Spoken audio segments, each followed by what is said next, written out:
الحمد لله رب العالمين والصلاة والسلام على سيدنا ونبينا محمد۔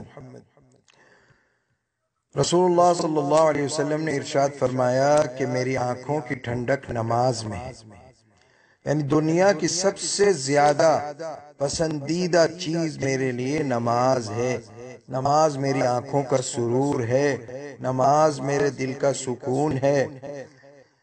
اور حضرت عائشہ صدیقہ رضی اللہ تعالی عنہ فرماتی ہیں کہ رحمت للعالمین صلی اللہ علیہ وسلم ہم سے گفتگو فرما رہے ہوتے تھے اور اپنے گھر والوں کے ساتھ ہوتے تھے، لیکن جیسے ہی اذان کی آواز سنتے تھے قام الی الصلاة کأنہ لا یعرفنا، فوراً نماز کے لیے اس طرح کھڑے ہو جاتے تھے جیسا کہ ہمیں جانتے ہی نہیں۔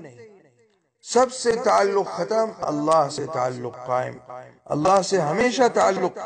اللہ کے نبی صلی اللہ علیہ وسلم کا دل تو ہمیشہ اللہ ہی کی طرف متوجہ رہتا تھا، لیکن ظاہراً جو مخلوق سے گفتگو فرما رہے ہوتے تھے وہ بھی منقطع فرما دیتے تھے نماز کے وقت۔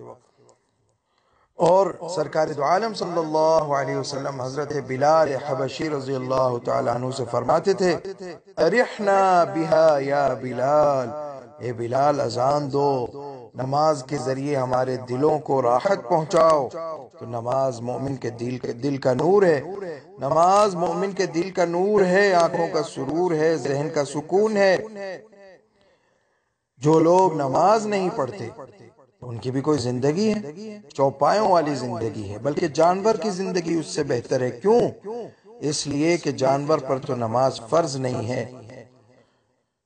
اللہ سبحانہ وتعالی نے انسان کو یہ اونچا مقام عطا فرمایا کہ اپنے سامنے کھڑے ہونے اور مناجات کرنے اور اللہ کو پکارنے کا موقع دیا۔ انسان رکوع کرتا ہے، اللہ کے سامنے جھکتا ہے، انسان سجدہ کرتا ہے، اللہ کے سامنے اپنی پیشانی کو رکھتا ہے۔ اللہ سبحانہ وتعالی ہم سب کو اللہ سبحانہ وتعالی پکا نمازی بنا دے، صحیح معنوں میں نمازی بنا دے۔ الذين هم على صلاتهم دائمون۔